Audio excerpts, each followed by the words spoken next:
Good morning, my brothers and sisters. Welcome to episode 2 of season 5 of Be With Me. We're in the Acts of the Apostle, and everything changes today. I'm going to title this, From This Page Onward, Everything is Going to Be Different. So here's where we get there.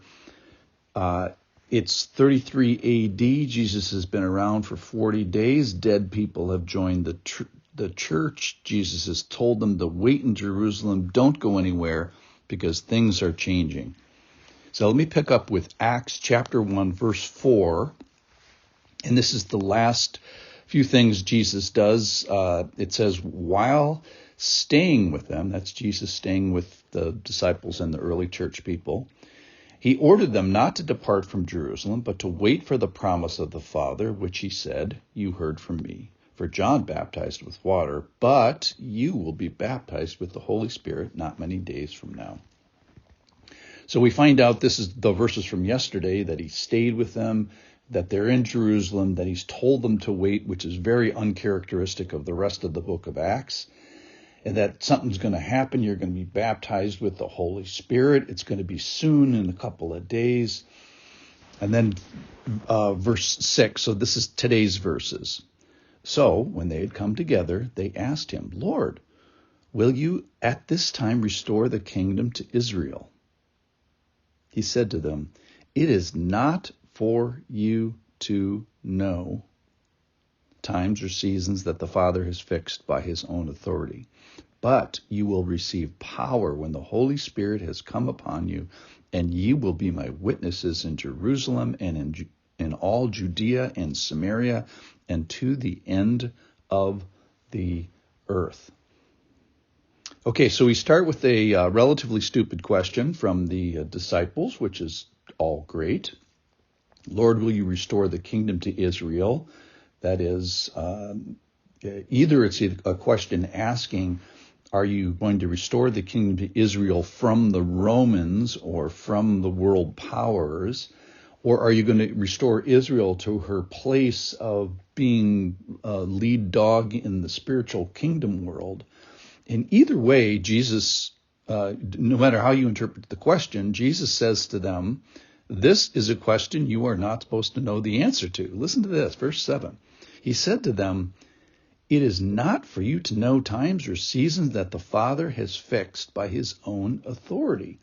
That is, it's not for you to know the answer to your question. So listen to this. There is stuff out there that we are not supposed to know. So if you want to major on the stuff you're not supposed to know, that's one thing. But what Jesus says is, let's major on the things we are supposed to know. So he hints at a couple of things in verse 7. That is, know that the Father is in charge, that he has authority, that he has a plan fixed. Basically, that he's got this. And then here, verse 8, this is the big one for the day. Let me read it again. But this is the stuff you are supposed to know.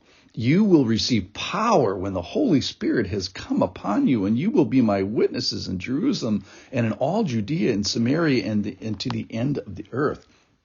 All right, so remember, at this moment in history, the Holy Spirit is not yet upon them. And remember what we said yesterday, that the Old Testament is primarily, though not exclusively, about the person and character and action of the Father. The Gospels are not exclusively, but primarily about the person, character, and action of Jesus.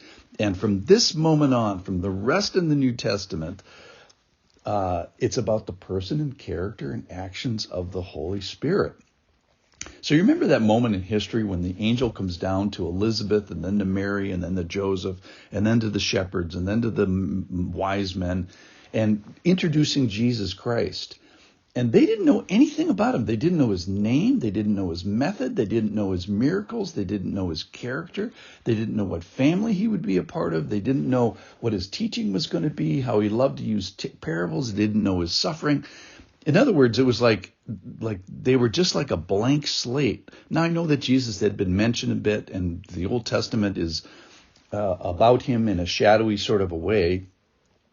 But Jesus basically reveals himself in the Gospels. And now it's 33 AD. We know nothing about the Holy Spirit. I'm exaggerating. We know a few things. but almost like foreshadowing. He tells them to wait. Something's going to happen. It's going to involve the Holy Spirit. And then this is it, that the Holy Spirit is coming. It's going to come upon you, and you're going to receive power.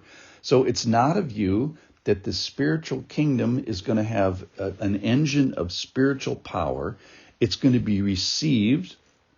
What do you have that you did not receive? It says in 1 Corinthians 4:7. It's going to be powerful. So there's going to be a few things that just might get knocked down because it's going to be a kingdom of power. Watch for it, enjoy it, admire it, and use it.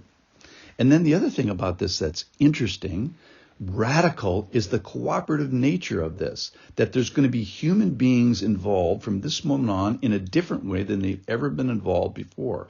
Now, Jesus has done most of the ministry for the 3 years before this, and that from this page on, things are going to be different. Number one, there's going to be a Holy Spirit. Number two, it's going to be this diversified people group. And number three, it's going to be the combination of the Holy Spirit upon those people.